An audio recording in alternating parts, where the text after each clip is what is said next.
you have to be patient with your body. And everybody is dealt with different issues medically, physically, mentally, and you just have to be patient with your body. And beating yourself up in your mind and beating down on yourself, it's just wasted energy. If you can take that energy and refocus it and focus on the things that you are capable of, the things that you are working on, and just kind of replace that I can't with I'm trying. Those simple little changes, I think that makes such a difference in somebody's fitness journey.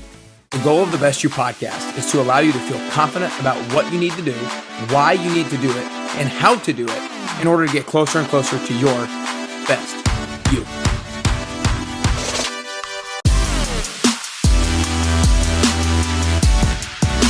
All right, what's up, everybody? Welcome back to the Best You podcast. I am super jacked up to be joined by the one and only Nicole Griffin today. Nicole, I just want to start off by saying thanks so much for spending the time with me today. Of course. Yeah, this is going to be fun. I'm excited. Yeah, no doubt. Well, we see each other in passing on Mondays, but outside of that, and we had the Christmas party where I spent a little bit more time with you there, but outside of that, we really haven't spent a ton of time together, so I don't know you too terribly well, but Nicole is my fellow Echelon instructor and bike extraordinaire and an instructor extraordinaire, and everybody just absolutely loves taking Nicole classes. I mean, I feel like ever since I started coaching Echelon last May, you're one of the people who I've seen people be the most raving fans of over the past year or so. And so that's why I'm super excited about bringing you on. And I know a lot of Echelon participants and members will be listening to this and eagerly hearing some of your answers and things of that nature. But basically, to start off, I want you to kind of actually backtrack to when you came out of college. And I know that a big part of your story getting into fitness was you were overweight and you lost 40 pounds. So I wanted you to take a few minutes orienting all the listeners and orienting my audience on that story, on your 40-pound journey of weight loss and kind of getting into fitness because of that. Sure. Yeah. And thank you for the kind words too. I can't believe it's almost been a year since you've been at Echelon. I know, it is kind of crazy. It does. So I started, when I moved down to Chattanooga, I was overweight, and it was just one of those things where I had a job and I just was able to, go get Starbucks or, go, and I had money to spend. And so it was just one of those things where I just was, and I wasn't playing sports at that time. And so when I moved down to Chattanooga, I started with, just different boot camps and things. My aunt, she lives in Chattanooga and she married a man from Chattanooga. Is my fun aunt. And so that's how I even ended up here. But anyway, so she taught these boot camp classes and I didn't know anybody in Chattanooga when I moved here. And so I would go to every single one of her classes and slowly started to build muscle, drop weight. And a lot of people, when they think about weight loss, they think about losing actual, actual weight, but like a lot of this was turning fat into muscle, which I talk about this in my classes a lot, that it is more about how you feel and not paying attention to the actual numbers on the scale. But I did drop some weight and then built it back up as muscle. But so I did the boot camp classes with her and built muscle. And then I kind of hit a plateau a little bit. And I was just kind of getting bored with it. And I took one of my first spin classes and I felt like I was in decent shape at this point. Took my first spin class and my world was completely rocked. I couldn't keep up. And the instructor, he's sweating, I'm grabbing disinfectant wipes to wipe my face. And after I got off of that bike, I was so humbled that I quickly became addicted to cycling. And I followed this one instructor around to 3 different gyms. And it really has, it's taken my life in a completely different direction and I love it. That's awesome. So when you first moved to Chattanooga, did you have an affinity for fitness or did you play sports growing up? What was it easier for your aunt to get you to start coming to her boot camps, or what was kind of the thing that led you into it? So I guess a little bit of, I did not know anyone else in Chattanooga, so I didn't have anything else to do. So that was one thing, but I did play sports all growing up. And so I had that kind of background, and I always liked the athletic side and the competition side of things. And so I was able to work out, and I was able to kind of make it a habit at that point where I guess in Ohio, because I moved from Ohio, I really didn't have a home base of a place to work out or a place to kind of fill that void of athletic after, I wasn't playing sports anymore. So that's kind of how that happened. And when I moved down, I was a dental assistant. And so that's what I went to school for. And then after I did that, I was doing artwork in the evenings. And then I went full-time art, and then part-time fitness, and then fitness has taken over. I love it. Yeah, that's awesome. I feel like I've lived 5 different lives. It sounds like it. So what sports did you play growing up? I played volleyball and softball, and I was a majorette. What? I'm not sure what a majorette is. A majorette. I was in the band, and I twirled a baton. Oh, and okay. It was actually really cool because we twirled fire and we twirled blades and all kinds of cool stuff. That was really fun. And that was kind of cool too, to be, on the football fields and in the front of parades and stuff. When you were a part of those sports teams growing up, were you a vocal leader at all? I would say, I guess it's hard. Not really, because I really wasn't that great at any of them. And so I was there more for fun. I mean, I was good at it, but not a shining star. And it's not anything I could brag about. But I mean, just being completely honest, I was just there more for friends and to have fun and that kind of thing. And so I think the leadership position kind of comes from somebody who's actually good at the sports they play. I was just there for fun. When do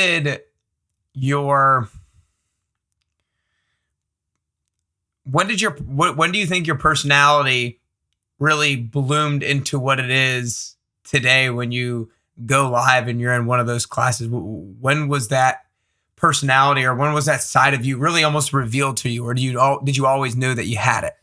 I think I had parts of it, but I did not have the confidence. I did not have the confidence for it growing up. And then I think once I started taking cycling classes, and I am a huge music lover. So I think being able to, and I go to a lot of concerts and festivals and that sort of thing. But even there, until I found the bike, I never really had that same confidence to be the loudest person in the room or be the center of attention, unless it was something either music related or on the bike, because I find that in my classes, I take a lot of time to make my playlist and create a class, because it's kind of like a story. And I love actually starting up a new series. Again, we did it last year, but Festival Friday. And so I'll find live tracks from musicians. I'll research the festivals, and I'll mentally take riders through a festival, going around to the different stages, hopping by the special food tents, and just kind of finding out all the research about it. And I love to find out quirky facts about musicians and tell it about in my class. So I think that maybe the confidence came from research and finding something that I truly love and being able to combine the two: fitness, helping people, inspiring people, and music. Yeah, that's good. That's good. So let's talk about the transformation, if you will, of the version of Nicole that first kind of was in Chattanooga in the beginning, and the version of Nicole afterwards that had lost 40 pounds and gained a lot more confidence in herself and her body and her health and fitness routine and things of that nature. What do you think was the biggest difference in two different things? The biggest difference in your habits and the biggest difference in your mindset between the version of you kind of post 40-pound loss and the version of you pre? I would say habits. It definitely became, I truly believe this, once you start working out and you start to notice, I did not realize, just the way that your clothes fit and jeans would fit and pulling into my sides and just feeling uncomfortable and just tired and lethargic, and just like, I just felt, I didn't realize how bad I felt at that time, and just about my body. And I just didn't realize how uncomfortable I was. So I think that that's a big part of it, is just the way that you feel once you start to gain strength and gain energy from from that transformation and from building strength and confidence. And then, so that was kind of the habits. And then what was the other question? The difference in maybe your mindset from post to pre. I think another large part of that is I kind of grew up in diet culture, and it was just the time of diet culture and fad diets and different things. And I always kind of treated food or treated workout as punishment for what I ate, and not realizing how important healthy food is and healthy lifestyles and healthy choices that way, and actually treating food as fuel and not just something that you binge and then you have to run for it, or you have to. So I think that the mindset, it took me a very, very long time, because I remember growing up being on the cabbage soup diet and, just always constantly having to punish myself for food, but I didn't know any better. And then I think growing into a healthier, stronger person and learning different habits, that totally helped my mindset. And I help riders with that a lot. People will reach out to me because I've been through it. And I know that it's so hard to change that number on the scale mindset, and that can ruin somebody's entire day. And I was totally there. I would weigh myself before I worked out, after I worked out, morning, night, all the time. And it really is, once you flip that switch and realize that food is fuel and not food is a punishment, or working out's not a punishment, it's a whole new lifestyle. Yeah, that's great. It's definitely a mindset that probably a lot of people on here need to work on adopting, and we all need to work on, because it's never one of those things like, okay, I'm good now. There's always that noise always creeps in that gives the number on the scale more worth than it actually deserves. One of the things you also said before, when it comes to your habits, I think a lot of people who maybe don't have a consistent health and fitness routine, nutrition and fitness, is they don't necessarily realize how maybe bad they do feel, or they don't necessarily see the contrast of how good they actually could feel if they got into a better routine. And so I think experiencing that little bit of a glimpse of, oh man, this does actually make me feel better. Eating well does actually make me feel better. Exercising does make me feel better. That can be sometimes the motivation that people need, just a little bit of a results to keep you going and keep you more consistent. And it doesn't happen after one workout. I think that that's one thing too, that I know that people get frustrated after one or two workouts or a week or two, and they expect to see results. They expect to see a complete change, but it takes time. And that's one thing I wish I could tell anyone starting off, that it takes time and it takes habits and it takes consistency, that it doesn't happen overnight, that it's something that they have to stick with. And I think that that's one thing I wish I could tell every single new person, that it's hard at first. It's so challenging to start that routine and start your habits. And at first you're gonna beat yourself up in your head, and that doesn't do you any good. Beating yourself up and making yourself feel bad about where you're coming from or what you've been through. It doesn't do any good. It's like something that you just have to push through, power through, and make it happen. Yeah. When people do have that mindset of, I want to be where I want to be tomorrow, what is your message to them? And maybe what are the things that run through your head, or the different things that you focus on that keep you patient with whether it's a health and fitness success or success in whatever it is, what are the things that kind of keep you patient along the journey and not focus too much on wishing that you were there yesterday? Right. I guess that's, let me think about that for a second. That is, what are the things that keep me patient? I think that part of it is like working with people and working with riders, or working with other people, knowing that I'm not just doing that for, part of it is you're not just doing it for yourself, you're doing it for the people around you. And I think that being able to motivate other people and being able to inspire other people, that is something that keeps me patient. And I know because I've been through it. I know that it doesn't happen overnight. And even for me, I want to be there yesterday, or, if I have goals, I want to, but I know that it's a lot bigger than just me. I'm helping other people, or, trying to help to people and inspire other people. So that keeps me patient. That keeps me in check, knowing that somebody's listening or watching, or, kids are around. I think that's a cool thing, like watching riders, their kids are sitting there next to the bike, and if they just hear one of those quotes or one of those stories, it really does, it all helps. Oh, no doubt. So many kids will talk about something their parents said or something that they just watched on TV or in a movie. They'll talk about how a specific quote stuck with them, and it's still stuck with them a couple decades later. And for sure. And I think that is a huge thing for people to take in and try to apply to themselves when it comes to their own patience with success. Don't be self-absorbed in your own success and just think that the success is for you. Think about the different people that you're impacting and the different people that you're trying to help along the journey, and let all the people outside of you keep you motivated. Because I think a lot of people will say, I'm not self-motivated, or I don't necessarily care to improve because of myself. Well, improve because of other people. Improve because of the people that you can impact and influence along the way. And it goes so far beyond fitness, in my opinion, because when you feel good and when you feel confident, people notice and people want to be around you. And when you are a happier and healthier person, you attract that in your life too. Think about those times where, misery loves company. And when you just kind of surround yourself with those types of people, that's the way you're going to stay. And it goes the opposite way too. When you surround yourself with people who feel good, who feel confident, they're going to push you to be a better person. Yeah, no doubt. That's one of the things that I love most about Echelon is all the communities that we have on Facebook and online, and people will go visit each other. And we just had a couple members go up to New York to visit Daphne and Spin Diva. And we've had different members go. What? It's so cool. It's so cool. I had no idea what I was getting into. I remember when I had 25, I freaked out when I had 25 people on the leaderboard. I was like, oh my gosh, where are all these people from? And I was so excited because I went from 0 to like 5 to 10 and then 25. My mind was blown.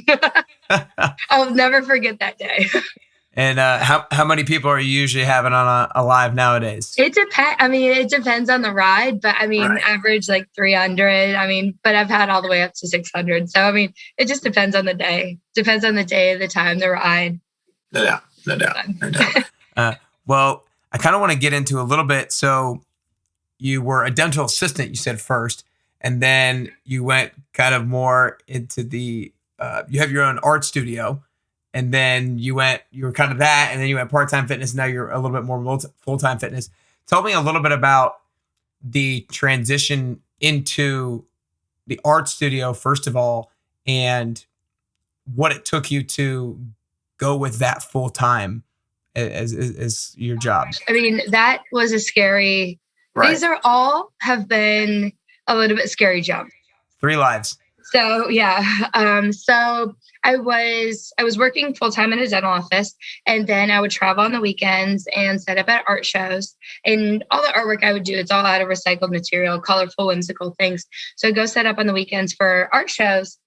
And then finally it was just taking up so much time. And that was where my passion went. I went into the dental field thinking that it would be a secure job, and that just kind of like, that's what I thought I was supposed to do, and just have a secure job. And that not to take a risk, but I should have known better. So I took the risk, and I was just setting up art shows every single weekend and selling in the evenings. I would set up everywhere.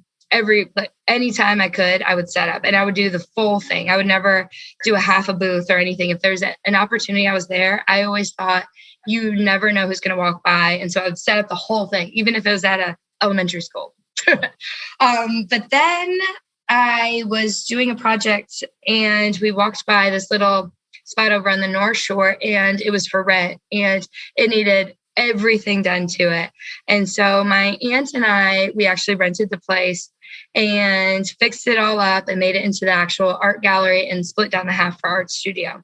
And I would still travel on the weekends. And then I started teaching. I've actually been teaching cycling for 14 years now. And so I would do it a couple days a week.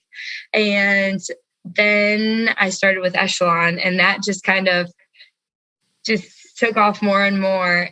I would travel on the weekends for the art shows, And it started to be a little bit challenging to find somebody reliable to work in the gallery while I was gone. And my 10-year lease was up on the gallery.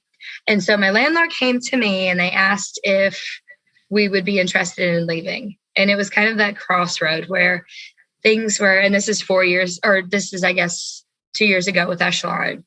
I've been there for 4 years, but it was kind of this crossroad thing. Am I going to do full-time Echelon? Is this what's going to happen? And so I did. That was December before the pandemic. My Lord. Think about the timing on that. There's no way I would have survived with a gallery during a pandemic.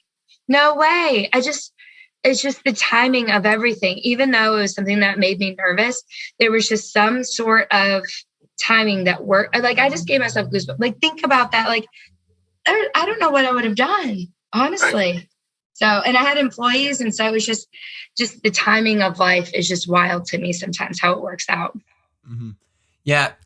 It's one of those things where I feel like you're a go-getter enough where if you were only doing that during the pandemic, it certainly wouldn't have been easy, and you certainly would have had to be creative and how to figure it out. But maybe if you were just doing that, maybe you could have find a way to scrap your way through it. But with splitting priorities in both, it would have been really freaking hard to do that for sure. Give me, what are the different things that you would bring to the different art shows, and what are the different things that you really loved making art-wise? So I would make these huge flowers out of old handles and hinges and just colorful, whimsical stuff. And I would use a lot of old ceiling tiles and just anything that was bigger than life. And I would love to do these robots. And a lot of it was all wall hanging pieces. And so I would do things like that. And then I would spell out people's names a lot. So I would do a lot of wedding presents where, somebody's last name, or I'd spell out Chattanooga.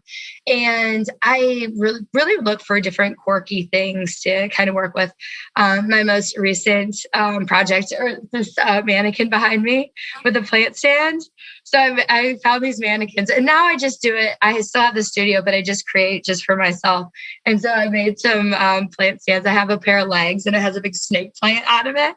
I just love quirky things where a lot of people are like, what is that? And that's my style. Yeah. No, that's so cool. That's so cool. Very unique. Well, I have a few Echelon member questions that I want to pose to you. I had some people submit some questions, and so I picked a few. So first one is probably one that you get very frequently, I would assume, but I think it's something that is still very important to get out. And that is, what do you do to recharge and keep the positivity going in an authentic way? Okay. I would say one of my things that really recharges me is hanging out with friends is a huge thing, and just kind of disconnecting. And then I would say music is another thing. If I can go to a weekend festival and see my favorite artists and barefoot dance in the grass and just kind of have a time with laughing and connecting with friends, I think that's one of the things that really recharge me. Is actually I have a friend's trip that we're going to go on at the end of April. And so I'm looking forward to that so much. And just those where you laugh so hard that your cheeks hurt and, your stomach hurts. And it's just not a minute has passed, I love those types of trips. And then if it's fueled by music, that's always good too. Right. I love seeing artists perform and seeing them do something that they love and that they enjoy and that they have spent so much time creating, and hearing the stories behind different songs is a huge part for me too. You're definitely a creative individual, that's for sure. Somebody asks, I want to know the story of Orange. Where'd you get him, etc.? Oh my gosh, this sleepy boy. So one of my friends from Ohio. So Orange is her dog, everybody. Oh yeah. Come here. He's busy. And I don't know if he's going deaf or he just likes to ignore me, because I do call his name a lot and I get really excited when I see him. Anyway, so he's beagle and collie, but I say that he's beagle and pot-bellied pig because he's a little chunky. He's well loved. But one of my friends from Ohio, her dog had puppies, and I had another friend coming down to visit. And so she brought him down. a couple of years ago. So Okay. yeah, he's just, and I thought it was funny, his name, like the knock knock joke, orange you glide and say banana. Oh my gosh. So silly. That's where you got it? Yeah. And it's so like now he just looks at me and he's like, oh, mother. That's awesome. He's sick of the joke. He's sick of the joke. I think anybody would be, but I still think that's awesome. And then the last crowd question that I wanted to ask you that came in was, what inspired her to start doing colored braids? I love how they are one of the ways that she shows her personality. So how it started is one of my friends, she would always braid our hair for music and for like festivals and stuff. And I was doing a DJ ride and I wanted something to look super cool, fierce. And I asked her, my first braids, they were white and gray. And oh my gosh, I loved it so much. And I just felt like a warrior princess and just like a badass on the bike. And I've been doing it since then. And now I've kind of learned how to do it a little bit by myself. And so I could just like braid them in the morning and change out the colors with, my mood but when they look really tight and legit and I keep them in for like 2 weeks, that's my friend Jessica who does them. And she's a badass and she can change them out pretty quick. So it's fun. That's awesome. I always kind of look forward to see what's coming next and what color is next that you bring to the table. How often do you usually change it? So when Jessica would do it for me, she would do it for me and they would last about 10 days. And I would sleep with this like crazy like wig cap on and everything. And it'd be a lot more to take care of. But since I started playing around and doing them myself, I take them out every night. And it takes me maybe about half hour to do them per day. But if I think about it, I'd be doing my hair anyway. You get it. You got the spiky thing going on. But I just think and I can wear it. I can sweat through it. I have really curly hair. And so if I just try and do anything else with it and I try and sweat all day, multiple classes, I look like a hot mess after a class. So that's why it works for me. I like it. Well, I want to go back to one of the things that you said on the first question from an Echelon member about keeping the positivity and recharging and things of that nature.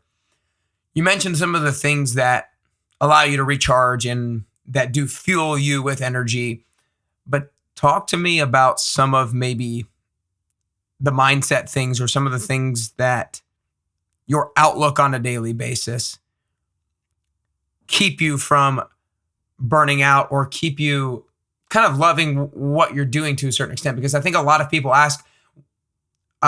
people seek ways to recharge and then go to work and then recharge again and go to work and recharge. But I think that if you have certain outlooks or certain mindsets, then you don't necessarily always need the recharge for the sake of recharging. You're just doing the recharge things because you love to do those things. So talk to me a little bit about that. We'll be back to the interview in just a second. But first, I wanted to share a quick testimonial from a past participant of the 10-week transformation program. I started running the 10WT in the beginning of 2020, and I've had over 150 people and counting go through it, and they've seen amazing results both inside and out. If you're inspired to join after listening to the testimonial, then go to nickcarrier.com to learn more. We'll get back to the episode in just a minute, but first, here's what they had to say. Hi, I'm Marissa, and I joined Nick's 10-week program to train for my half marathon. From week to week, I've just seen myself get stronger and runs get easier. Doing it with like a group has been fun. This is my first time doing like a workout class like that, so I've really enjoyed it. You should join Nick's 10-week program. I think that a lot of it is kind of looking back, and I am such a words of affirmation type of person. And so I think that part of it is like, if anybody ever writes me a note or gives me a Christmas card and writes something on it, I know that this sounds crazy, but I cut out the different parts of it. And inside my cabinets, inside my refrigerator, I have all of these different quotes or sweet messages that people have written to me.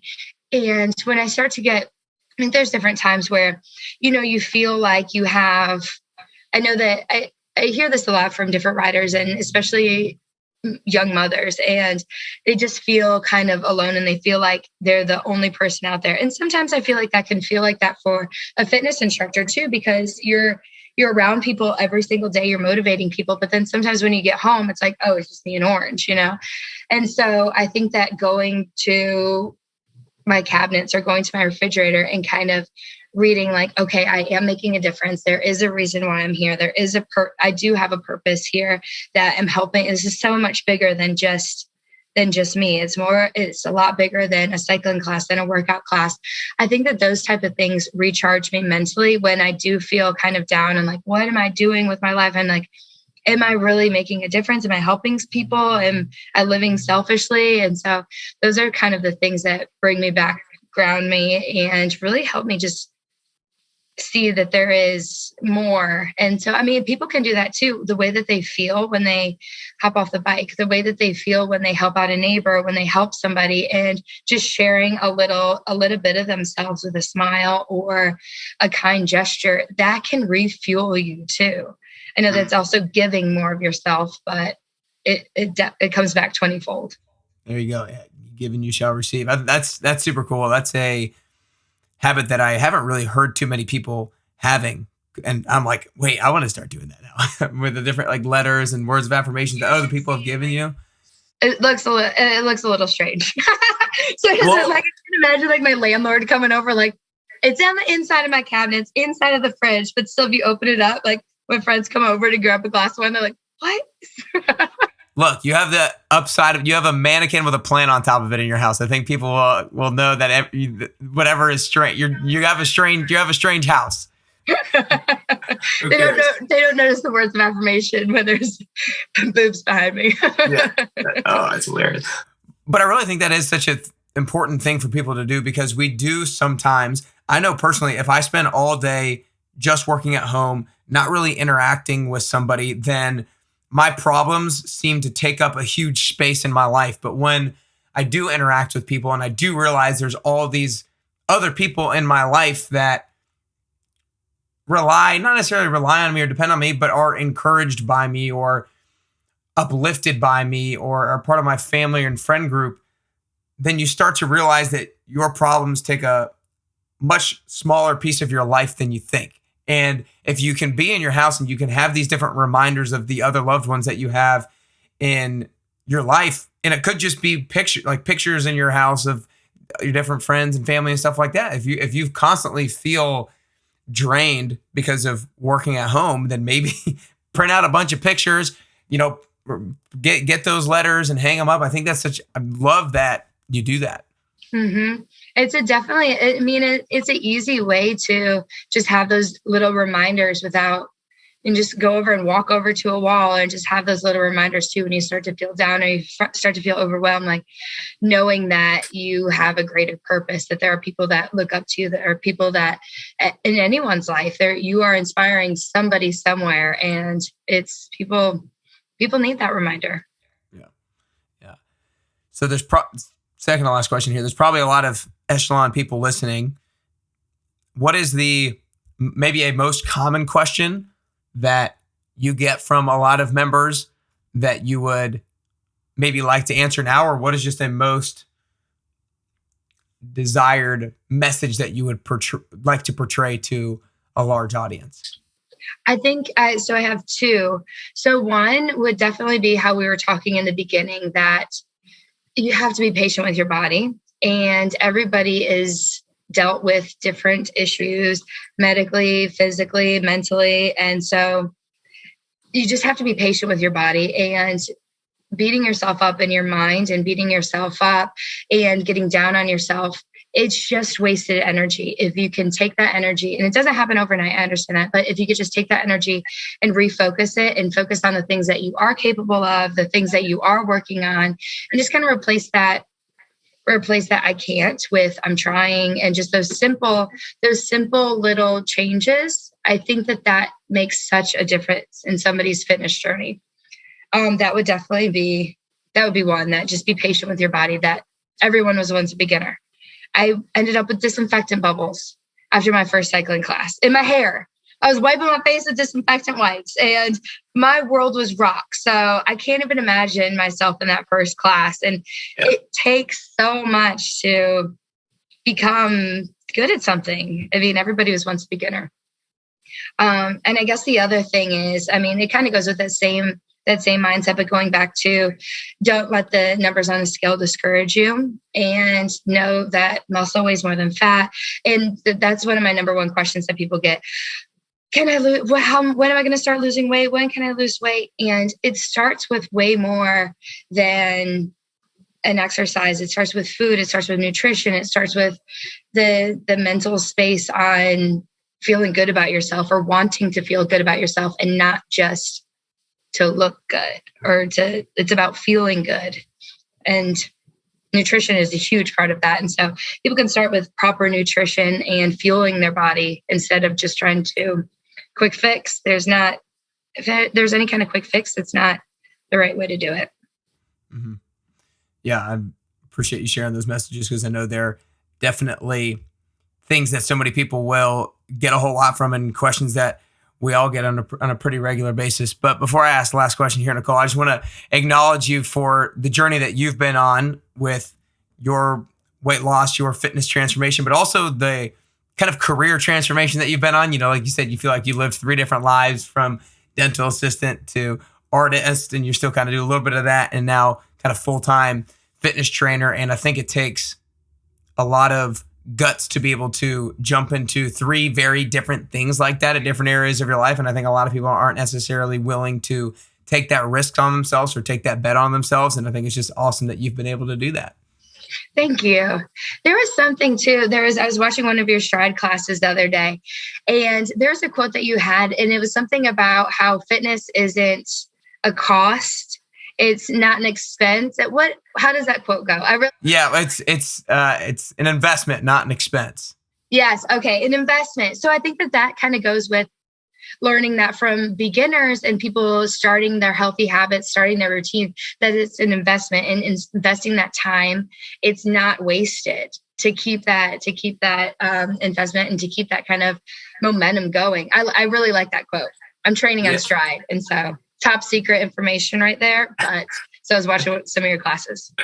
That's awesome. Yeah, I think just in general, if we can look at certain good behaviors that we do in our life as investments rather than expenses, it's an important mindset shift, because one of the things that I talk a lot about is you need to care for the current version of yourself, but you also need to care about the future version of yourself. And when it comes to expenses, that's very a current mindset. That's a very short-term mindset when it comes to an expense. An investment is a long-term mindset, and it's looking after the future version of yourself and making sure that person is set up for success. That person is going to be healthy. That person's going to be strong. That person's going to be confident.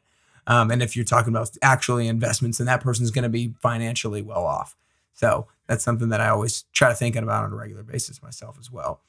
But I know that everybody's going to want to, if they're not Echelon members, then they're going to want to go learn more about you and everything like that. So y'all make sure you guys go follow her on Instagram at NicoleGriffin.fit. That'll be tagged up in the show notes. And if you are Echelon members and you haven't taken one of her classes, then make sure that you do so. You're going to absolutely love it. But is there any other good way that people should go learn more about you and support you or anything like that? Oh, man. I would say probably Instagram, Facebook, all that good stuff. And I have lots of pictures of Orange on there. He's napping. He's busy right now. So if they want to see pictures of Orange, they can see it on Instagram. That's awesome. Well, Nicole, the last question is, I think that getting closer to the best version of yourself is both a constant journey and a unique journey. I don't think that we ever get to the best version of ourselves. And I also think that the way that I'm going to get closer to the best version of myself is going to be a little bit different than the way that you get closer to the best version of yourself. So the last question is for you personally. If there are 3 things that you could currently do or currently work on to get closer to the best version of Nicole Griffin that you could possibly be, then what are those 3 things that you could currently do or currently work on? I would say, I guess that, oh man, I'm put on the spot. Okay, so 3 things that I need to work on to become a better version of myself. I guess that just spending more time with friends and family, because I do get caught up. Even though it is a positive thing, I do get caught up in work. I get caught up in making the perfect playlist and finding everything to make it perfect, which is also fantastic because I love what I do. But then also making sure I take time for friends and family, which is a big thing. And I would say that that's probably the biggest thing that I need to work on, is making sure that there is a work-life balance. And I try, but I do get caught up because I love what I do. So sometimes that doesn't always feel like work to me, but I don't cut people out, but I don't leave enough time for everyone. So I think that was one. Two more. Oh no. Two more. One thing I do want to work on is learning more about nutrition. And I think that learning more about nutrition, that could also help me, and that could help a lot of my riders. I think that would be something that taking a nutrition course, or, learning more about that. And then third, finding another beagle collie puppy to just spread that joy.